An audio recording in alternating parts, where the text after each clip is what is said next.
Hello and welcome along to another episode of this FM22 One Club story from Hemel Hempstead Town with me, Daniel. We're back today for part 109 of this series, and it is another massive opportunity. We're back slightly earlier than planned. We've had some injury hits, we've had some defeats since the last episode. We've had some difficult dilemmas due to a fixture congestion over the winter period. But we are one game away from a Carabao Cup final and a chance for the second year in a row to win a domestic trophy. We said that was our target. We want to try and get it done. We hold a slender lead against European challengers Southampton.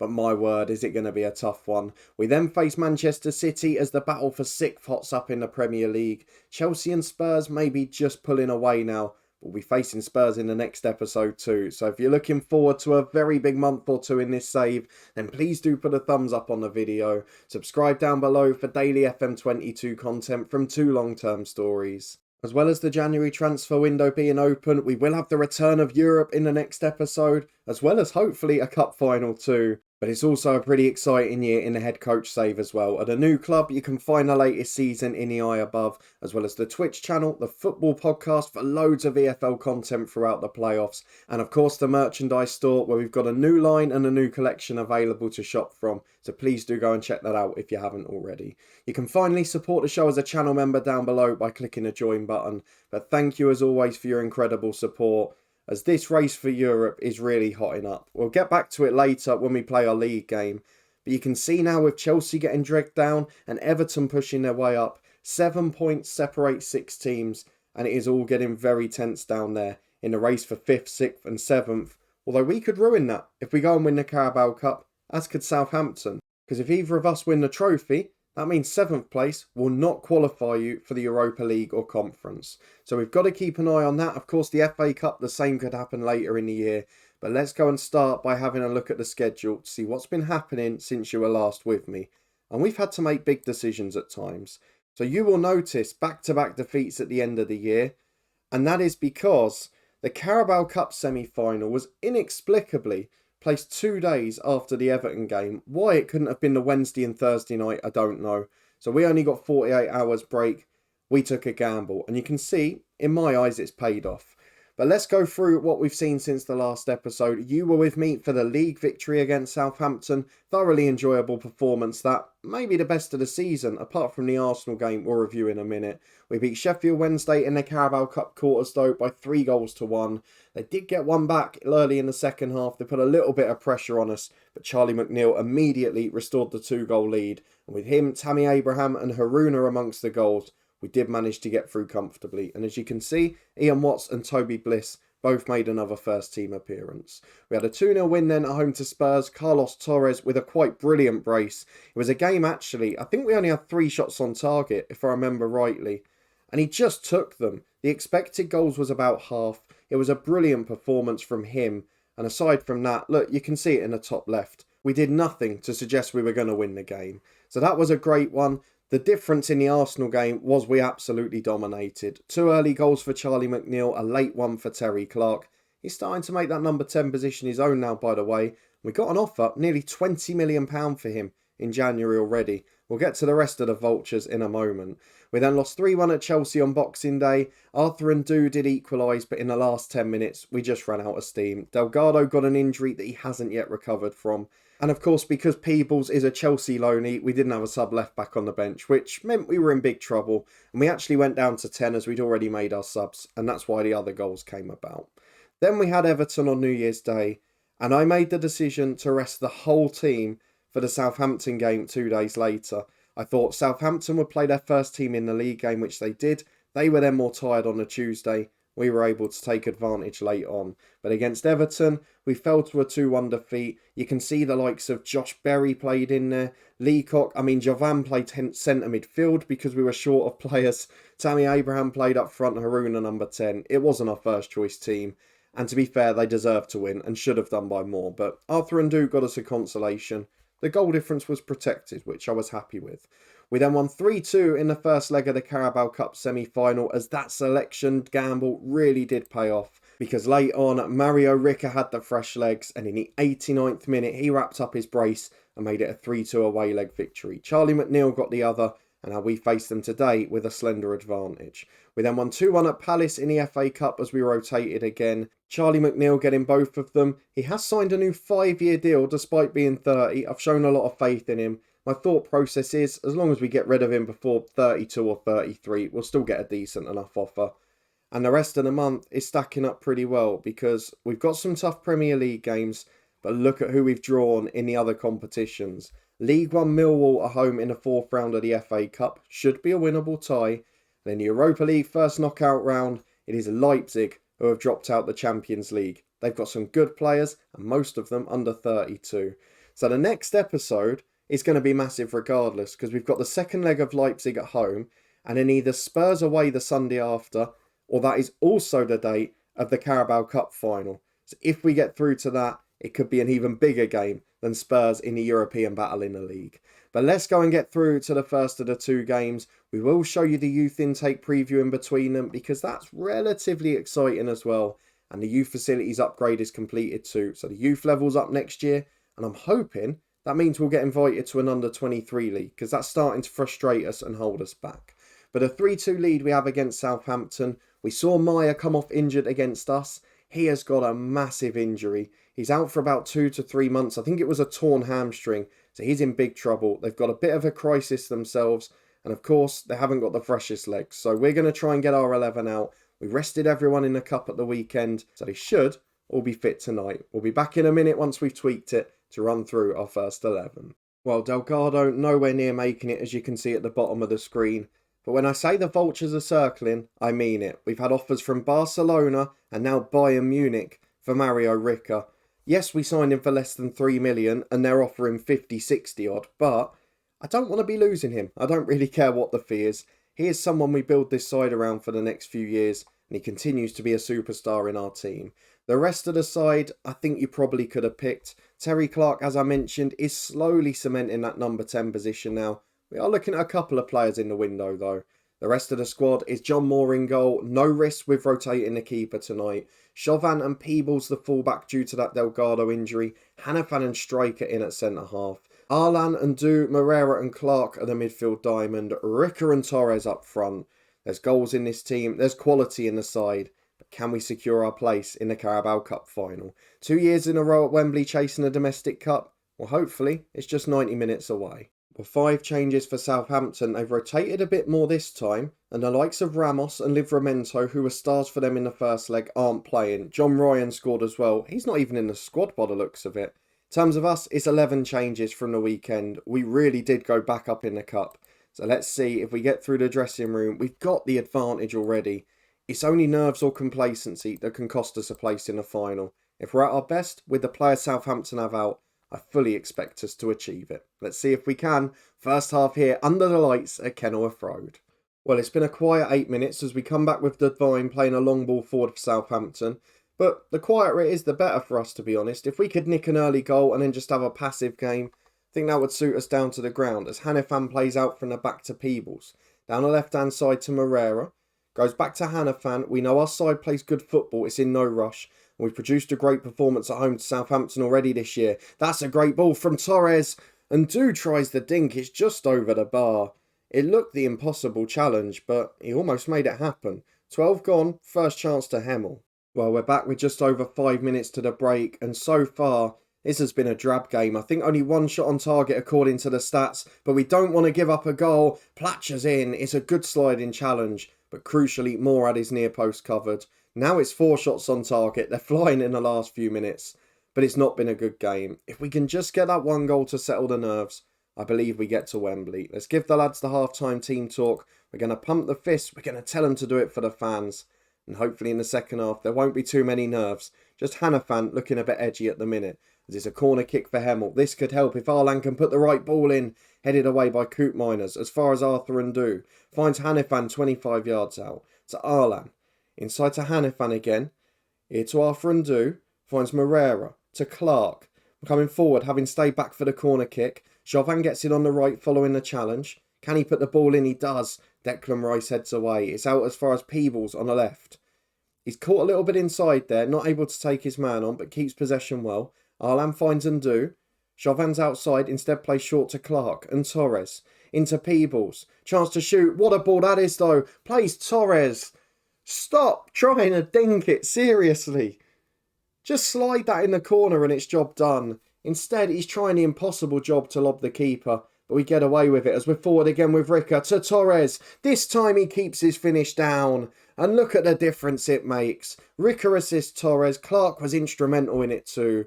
With 5 gone in the second half, we've started like a house on fire. And for the first time in this tie, we've got a 2-goal advantage. And as we approach the last 20 minutes, I was about to make changes, but you know my superstition when the highlight starts. And it's Southampton pouring down the left. We've got tired legs everywhere. Not sure why, because I rested them all at the weekend. And John Moore has just saved us there. It's a wonderful bit of goalkeeping. And that's why we opted to play him in this big semi-final. It's a corner kick to be taken from the right. Outswinging delivery. Chauvin heads away. It's as far as Langford. Why are the 2 strikers not pressing him there? Out to the right again. Peebles does well. It's a free kick for offside anyway. Lots of changes about to be made. Well, 3 made so far. We've gone to the flat midfield 3. Leacock and Coronel on in there. Danilo Jose on at right back. And we're 10 to go. I think we're just going to wind the clock down with the last 2 subs. Not really sure who we can bring on. Peebles is knackered, so at left back it will be Jovan. And then with 5 to go, maybe one more. I think I might just chuck a striker on. Moreira's struggling for fitness, but let's just do one of the ones up front. Mario Rickert can be replaced by Tammy Abraham. With 4 to go, I think we've done it. They're not getting 2 from here, are they? I don't know. If they score here, it will be a grandstand finish. In from the left for Southampton. Torres brings it down to Jovan, who clears long to Abraham. Good head up, but it finds Devine before Leacock. Campbell gets it wide to the left. Chip forward. Hanafan's made an error there. He gets away with it. It's through to Moore. No harm done. Into the 4 minutes added on. Can we just make it comfortable and keep the ball? He takes as long as he can before going long. Abraham knocks down for Leacock. Finds Torres. Finds Abraham just beyond him. And it's back to the keeper who clears long for Southampton. Up towards the centre forward. Hanafan heads away. It's a really strong defensive display here. Moreira finds Torres. Got support from Abraham. And Coronel shoots from distance to the side netting. And what we're going to do now is chuck on the time wasting. Because 3.5 minutes of stoppage time to go. We can take no risks in our quest to get to Wembley. Should be job done though. And it looks like those things have worked perfectly because Hemel Hempstead Town are in the Carabao Cup final for the first time in this save. 13 years in, we won our first domestic cup last year in the FA Cup.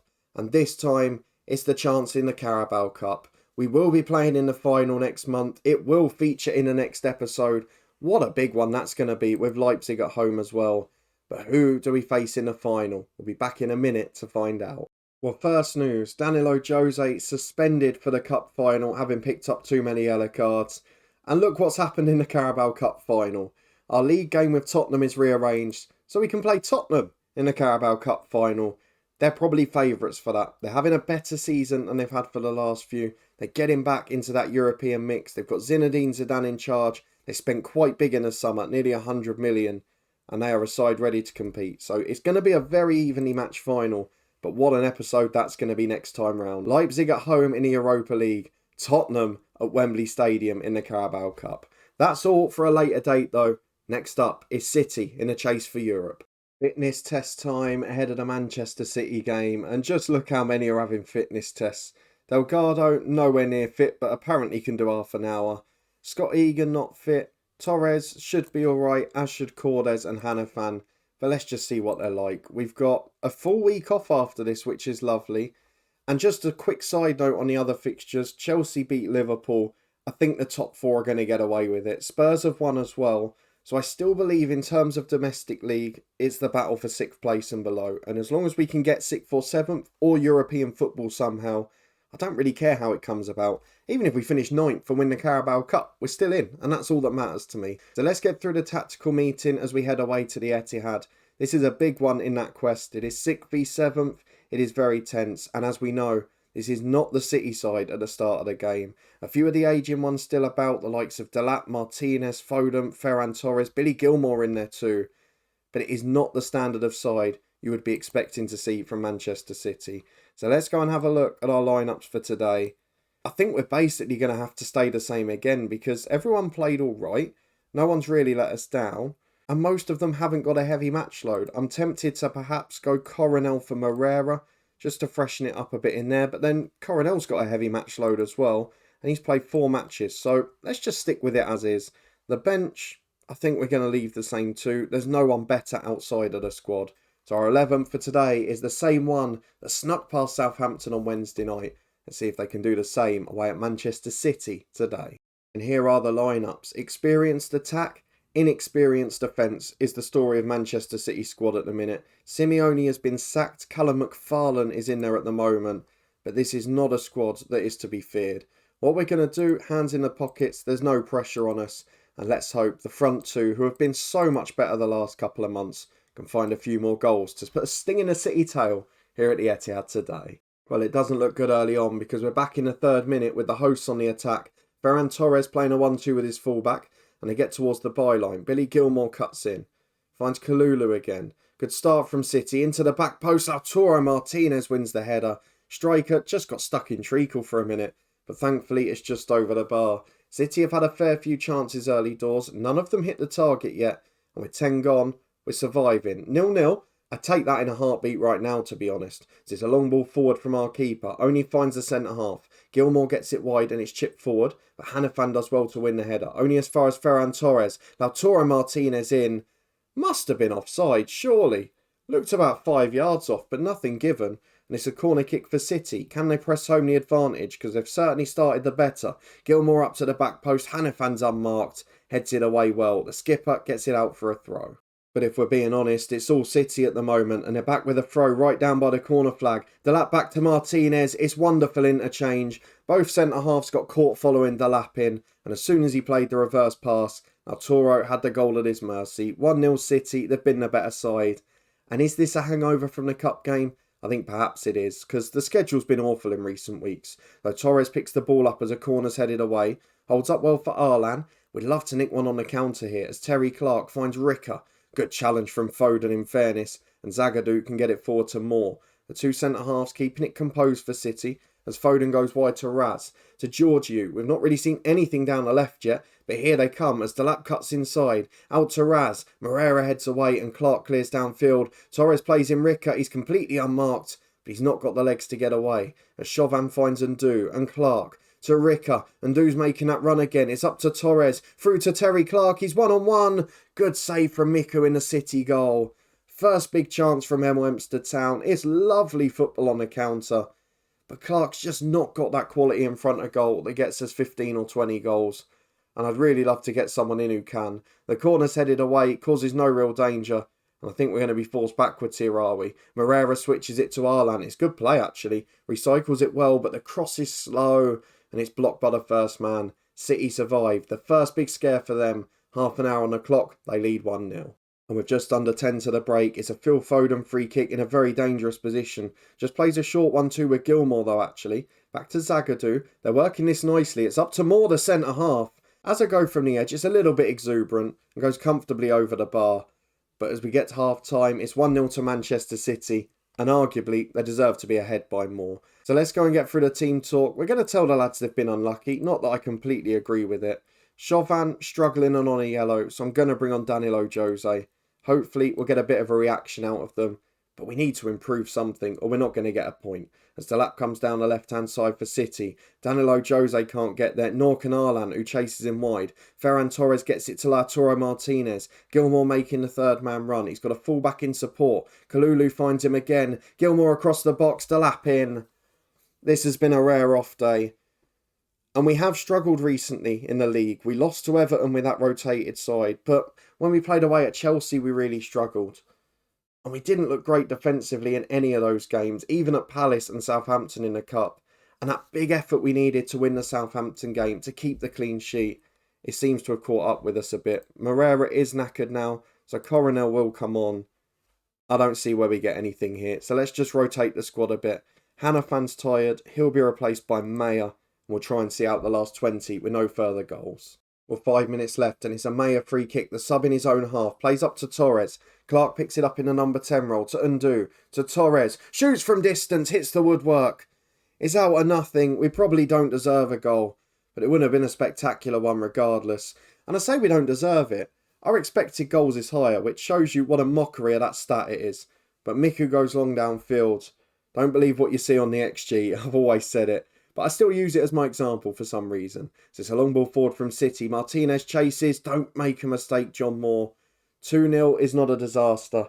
But I think what we're seeing here is that budget-wise, the old top six are still the big top six in terms of the game. As Coronel goes back to Mayer. Plays out to Peebles. Of course, we have got to bear in mind we've had injuries, we've had fatigue. We've had lots of fitness tests before this game. But it doesn't take away from the disappointing performance as Arthur and Ndu puts one just wide of the post. I really need to get a number 10, don't I? We've looked at a couple this month. We might have one to meet by the next episode. According to the stats, we were alright. It didn't look like a great performance. But if we look the numbers up, we didn't do too bad. And away at City, we can't complain at a defeat. And with the game in hand played, we don't take advantage. In fact, we fall behind Southampton on goal difference. They've got the game in hand, so let's hope they get battered by 19th place Sheffield United. But we're still in the mix, and I think that's all we could have asked for at the start of the season. Don't forget, we were in the relegation zone at the start of September. If we go and have a look at the schedule, you know when we're going to be back.